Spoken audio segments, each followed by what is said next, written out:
Hello, well, welcome to the live stream, the first, hopefully, of a regular series of live streams that we're going to be running over the coming months, giving you an update of where we are with the whole Site Network and XFed project. I'm Damien Pike, one of the three founders, and with me I've got Graham and David, who are the core team, and between us we are making this all come together.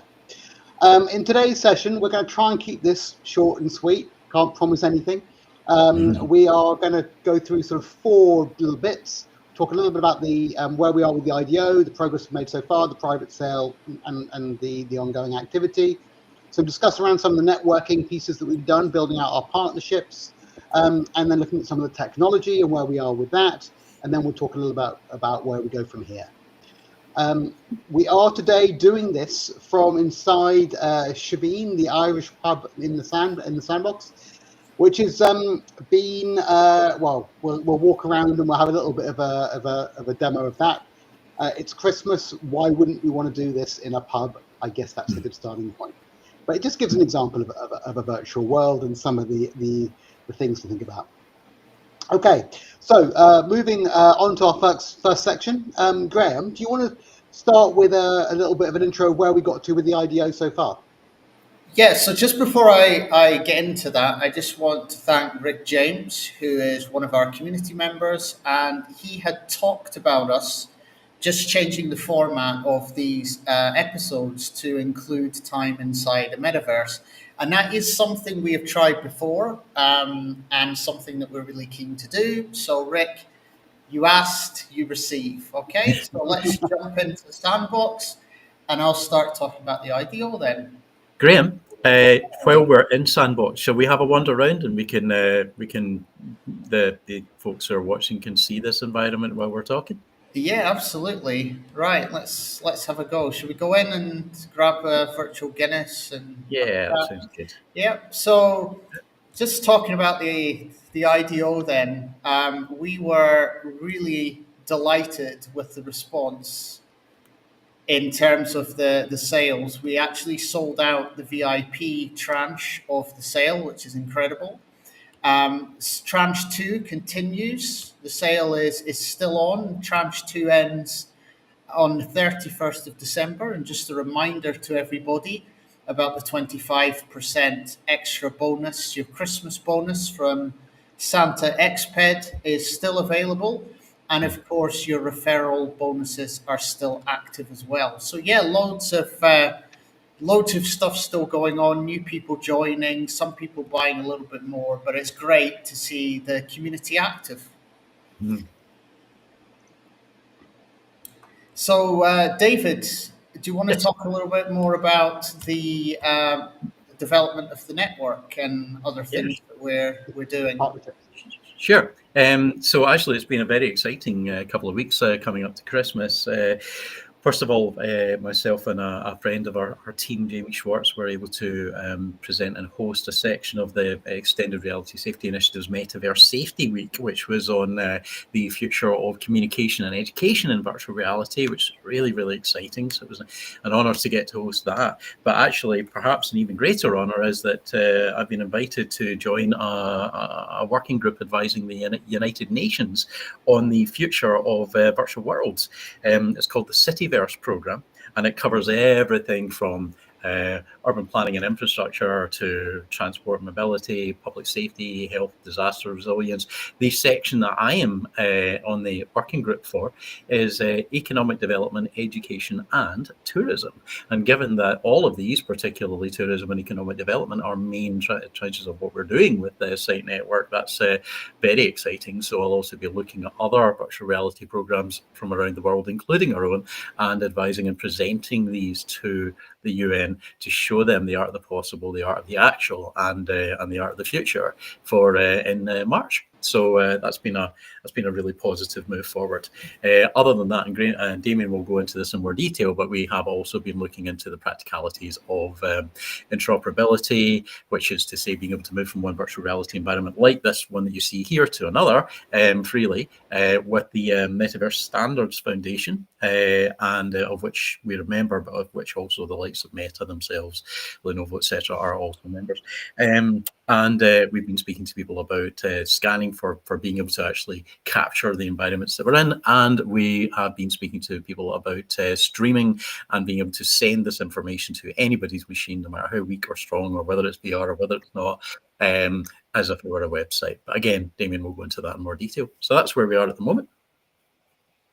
I think the just going into that bit, the bit that's been probably making the most accelerated progress on the tech side at the moment is the scanning and how we're going to capture the images of the models of the worlds.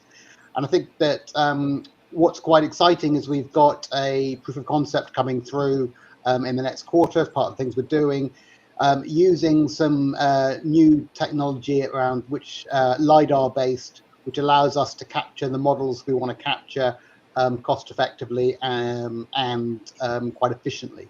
Still a proof of concept stage.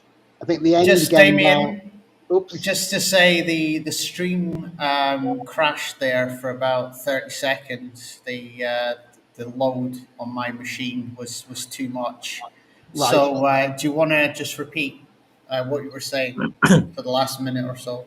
I'm now being asked to repeat what I said for the last minute, and given that I have no idea what I said in the last minute, we'll have to go back. I was talking about one of the areas that we are looking at the moment is around the capture of images to bring them into the model, and we are working with some LiDAR providers that have got special cameras, effectively, which allow us to use a number of different techniques to capture visual models of the real world and then load them into a model that we can throw into an Unreal or a Unity type environment or a web environment. And we're looking at all of the above.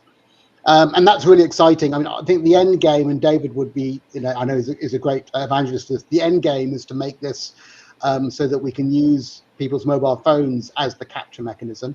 But the technology is not quite there yet, although the LiDAR tech is built into some of the Apple and some of the other handsets at the moment. The tech isn't quite there yet, but it's something that's our end game situation. But in the short term, we've got some great solutions that we're looking to do some POCs, and hopefully we'll give you updates of that as we go into 2025. So yeah, some really interesting tech progress we're making there. I think David, there was some progress on the whole streaming and uses of streaming tech. Do you want to just update us where we are with that? Yes, well, streaming, we have partnered with a number of already existing specialists in this field. So in terms of being able to stream to people's devices, no matter what those devices are, good friends of ours at BizTech have been really, really stalwart supporters of what we've been doing from the outset, amongst others. And that means that, again, what Damien's talking about, i.e. you don't need a gaming laptop to be in what is ultimately going to be photorealistic environments, which normally you would need a gaming laptop for, which could cost you thousands and thousands of pounds, and very few people have them. This will operate like a website, stream to your device as if it were something like Netflix or something like streaming television. So it really doesn't matter what device you're on, as long as it has a screen and an internet connection and some means of controlling your movement, you'll be able to experience that at the same detail as everybody else. So that's some of the progress we've made in streaming. As Damien says, and the importance of this is it needs to be accessible to everybody. If it's not accessible to everybody, there's little point. We need this to be accessible globally. We need our system to be accessible to people of different socioeconomic backgrounds and different technical backgrounds. So it needs to be simple and accessible and affordable. And that's why streaming is important. And that's the progress that we've made there, that already exists, that technology already exists. And we are leveraging and leaning into those who have really got ahead of it. As Damien says, the progress that we've been making in terms of scanning, and that's to say capturing these environments photorealistically, because our goal here is a teach a man to fish approach, which means that anybody in any given location that they want to promote the tourism in their area or even their business will have the capability with equipment that they already own to be able to capture that and update it, again photorealistic, again beautiful and accurate and up to date and accessible. As Damien says, the technology for everybody to be able to do that is not quite there, but getting there rapidly. So in the meantime, we're working with pre-existing models and pre-existing partners who have photorealistic Unreal environment engines for engine environments for tourism environments around the world, including places like Rome. We've been sharing some examples of that on our various channels, particularly our Telegram and LinkedIn channels. So it's worth having a look and seeing what's possible there. And then that means that we're working with small, lightweight technology, which they can use and certain people can access and use prior to everybody being able to access and use it. So that's important, again, because it needs to be accessible and affordable to the people that are putting the content up there so that they can build the economies of their local environments and increase publicity and promotion to those environments. In terms of interoperability, that's a phrase that you'll probably hear a lot from us, and it's one that's not going to be that obvious to everybody. Interoperability is when you can move from one virtual reality environment, like the one that we're in, for example, straight into another, like the one that we're planning to make. Now, obviously, these look different. This one looks quite blocky, but very pretty. The ones that we're going to be going into and creating are going to be super, super realistic. So they're, at either end of the scale. So how do you move, for instance, my avatar here with the beard and the scarf and everything into a photorealistic one? That's interoperability, where there's a layer of system that remembers who you are, what you're all about, what you own, where you live, etc., almost like a digital passport. And then that allows you to move between these environments, and then using a combination of AI and secure data hosting, decentralized data hosting, it can adapt and go, okay, that's David, he's got a beard, he's got a scarf, he's from Scotland, and here's his identity, and it will create an avatar of me in that environment. So we've been working with the Metaverse Standards Foundation and people on there who have been working really, really carefully to make that happen. It's a lot harder to do than simply moving from one website to another. There's a lot more involved, but there's cleverer people than me who are working on this and have been for years. So we're, again, probably one of the most trusted approaches to using this technology out there, to use it and not abuse it. So they're working with us very, very happily and closely. And that means that we should be able to not only use Insight Network our own environments that we've created with people, but other ones that already exist. And that's why that's important, because there's loads of virtual reality representations of different parts of the world out there. We want to make sure that all of them are ultimately part of our network. So interoperability is key to that. And that is everything. I think that's just a good point, just drawing that out there, which is strategically, we realize that to build out the whole site network is going to take a while, and that doesn't need to be only our worlds that we're building, but we want to use or want to pull in these point solutions, these point tourism solutions that there already exist or being developed globally, so that we'll be able to navigate between them. And it's a bit of an end game opportunity, but I hope it also allows us to have greater and broader experiences sooner rather than later. So I think that the interoperability piece is crucial, and David's doing some grand work there. Graham, while we are we can't just stand by the bar, and since we're driving through your machine, we can. So do you want to give us a walk around? So while we're having a walk around, we can talk about our next steps. I mean, there's so much going on already, but there's also things. So as we take our walk around, let's talk about those. So who would like to get a step away from their beer and talk about the castle? I'm moving around, so if you want to follow the guy with the scarf, then we'll go and have a look around. Yeah, let's go and have a look around and talk about castles. Everyone's favourite topic in Scotland. Right, where are we off to? Sorry, I'm just trying to.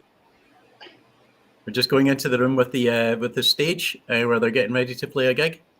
Yeah. I know where you are, around the other side. Yep.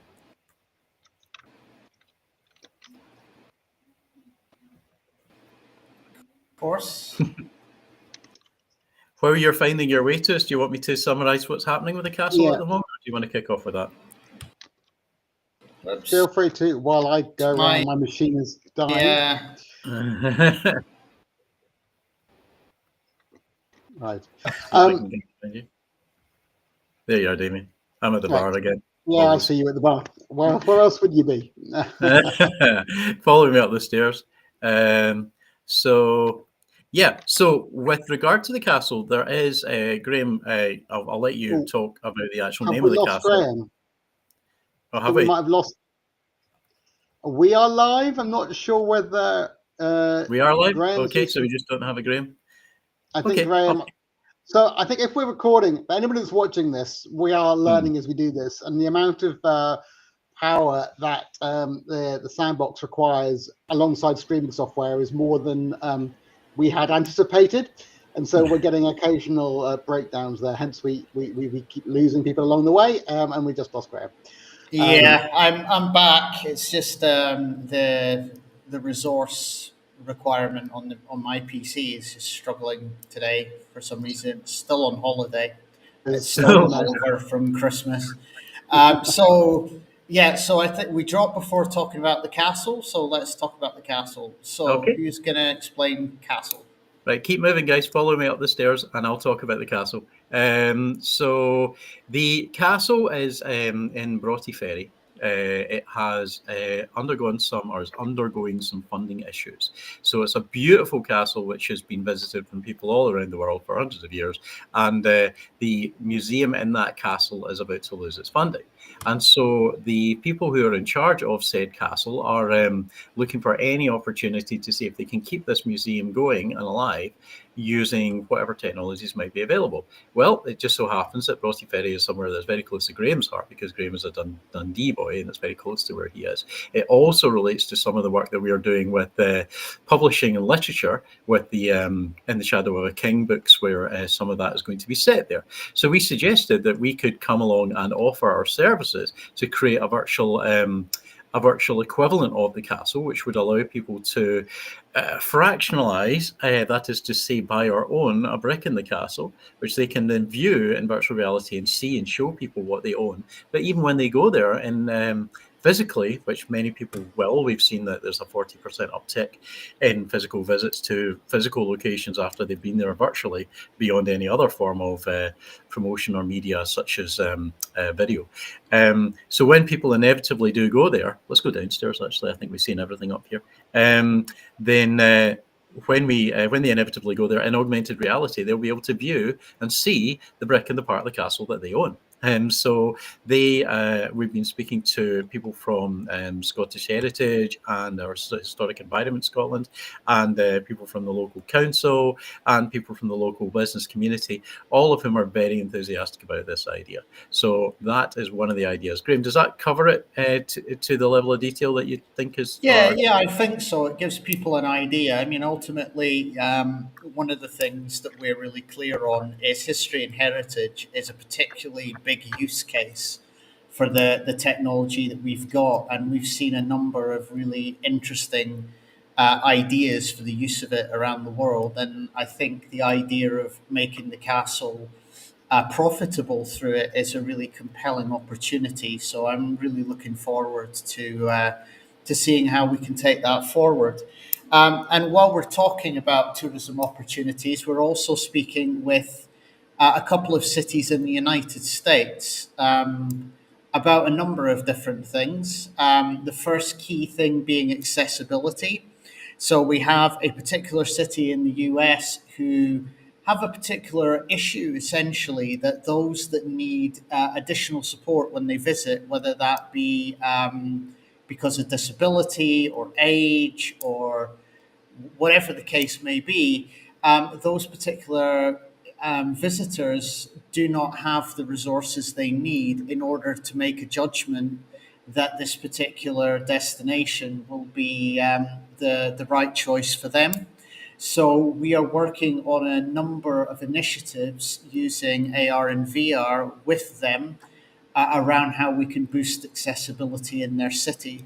We can't name the city yet because negotiations are still ongoing and we're bound by NDA and all of that. But it's a very interesting project. And David, I know it's quite close to your heart because you wrote a paper on these things a few years ago, I think, but now it's coming to life. Absolutely. The paper that I wrote was on accessibility in touristic environments, both for people with sensory deficiencies and also people with neurological or learning differences, and people who are on the autistic spectrum and attention deficit disorder spectrum, and how virtual reality can be used for pre-visiting these locations. In order to familiarize people, particularly with autism, with these areas to make them more comfortable so that they could then visit once they had formed kind of patterns of familiarity in their minds. And so that's something that's long been of interest to me. And it's really nice to see not only that this is happening now, but that we're actually getting to work directly on making this happen now, and that the technology has definitely caught up to the level where it can be done. But one of the cities, the accessibility is to do with the physical accessibility, that is to say route planning for things like wheelchairs, wheelchair users and such. And again, that's an amazing use of both virtual and augmented reality, because it means that people can pre-plan their visits. It means that they can, when they're there in augmented reality, see wheelchair accessible routes from place to place. And I think that particularly as a lot of the audiences and travelers who are traveling around are getting older, mobility is less, or they tend to be more likely to have mobility impairments rather than less these days. So I think the time for this is very timely.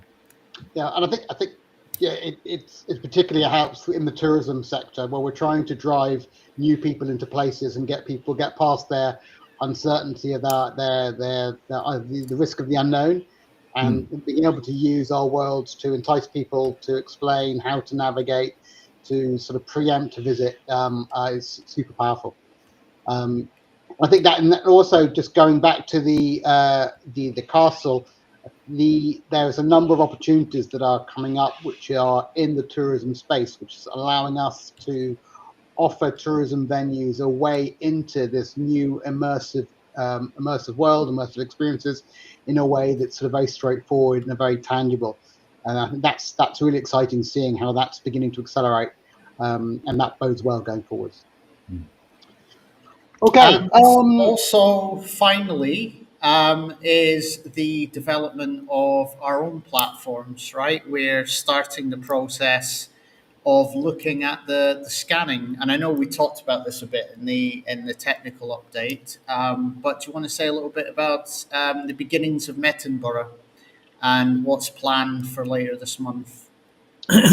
Of course. So there are, as I mentioned, there are partners of ours who are already scanning with amazing detail, real photorealistic detail, including weather and fountains moving and everything, different locations around the world. And when we reached out to them and said, would you like to work with us on Mettenborough, i.e. a virtual reality of Edinburgh, which was always our initial benchmark location, they were very, very excited. And they said that they'd always wanted to do Edinburgh. They'd had very, very positive feedback from the council in Edinburgh, and they just needed access to the people and the locations to be able to start creating these scanned worlds.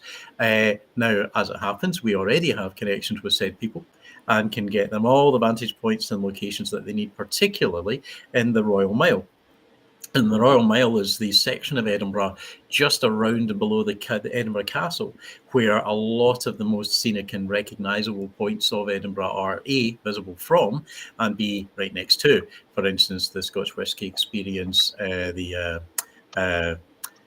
I always forget the name of it, even though we spent a lot of time there. But Camera Obscura. Camera Obscura. Thank you. Sorry, I always get a mental block with the Camera Obscura. Must be just because it's an obscure name. Sorry. But it's an amazing building from which, when you climb to the top of it, there's an apparatus that allows a projection onto a dish of any of the visible parts of Edinburgh from there. It's really remarkable. It looks three-dimensional. It's almost like the very first example of translocational augmented reality, albeit it was built in the Victorian era or before. And the only issue with that is it's a tall old building with very limited accessibility for people in wheelchairs. So we'd already had good long conversations with them about how we could actually create a ground floor access location for people in wheelchairs so that they could take part in what happens in the top floor where they have to climb the stairs. And so we already know them, and we know a bunch of other people. Anyway, long and short of it is we've got the connections that these people need. They've got the technology or the examples of the location that we need, and we are hoping to work together. And also because we can take the streaming and give access to the locations that they have both there and the ones that they've already created to a much wider cross-section of the population on any device, then it's kind of a match made in heaven. So that's next steps are that we're going to be exploring that very early in the new year, and we will hopefully be in a position to provide you with examples very, very soon. Right, Graham, finally, to wrap up, you had an idea of doing a little bit of a game. Do you want to just see, is that going to be workable? Yes, it will be. So just give me a second and we will move to that.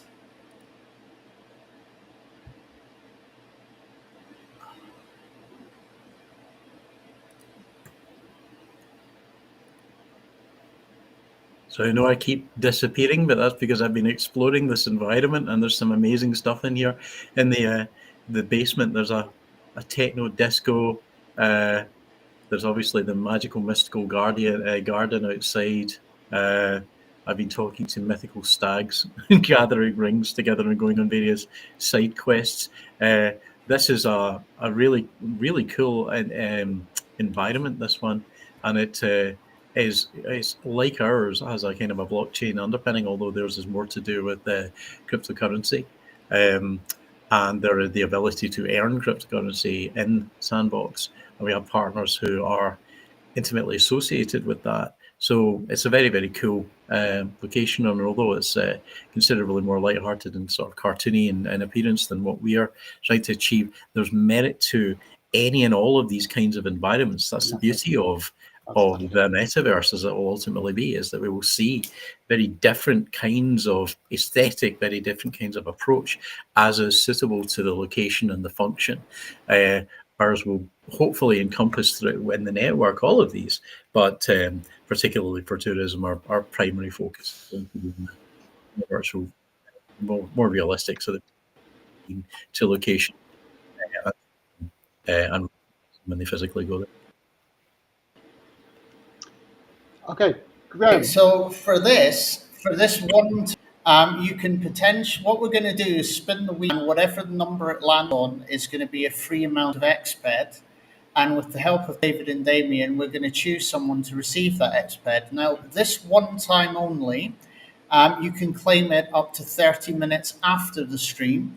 But from now on, we will be doing some kind of game or giveaway on these streams as we go along. But you have to be on the stream in future in order to qualify. But this one time, within 30 minutes of the stream going out, and we pick you, you will be able to claim XPED. So let's spin the wheel and see the first step. And the answer is okay, 2,750. David and Damien, pick a number between 1 and 30. Damien? 17. 17. Okay, so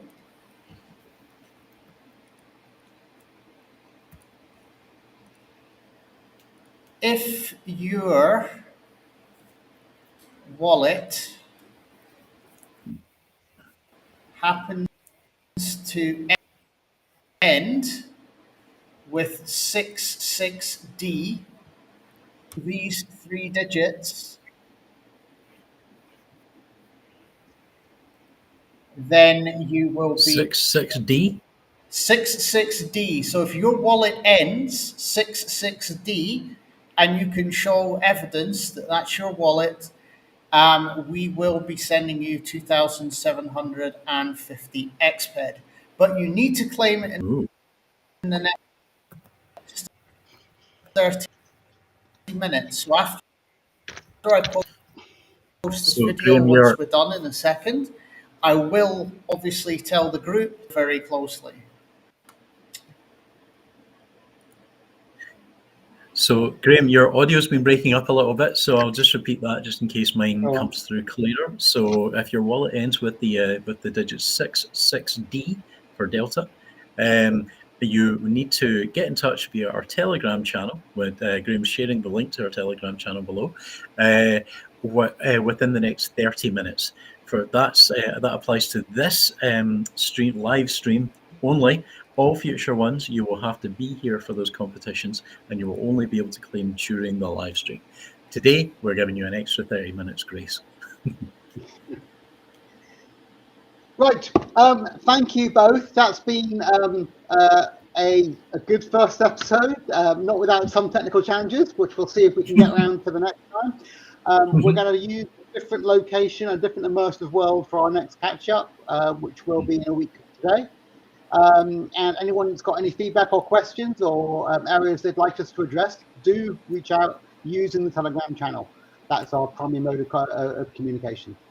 Thank you. Goodbye from me. And thanks, everyone. Goodbye. Bye from me. Thanks, everyone. See you on the next one. Take care. Bye. Bye-bye.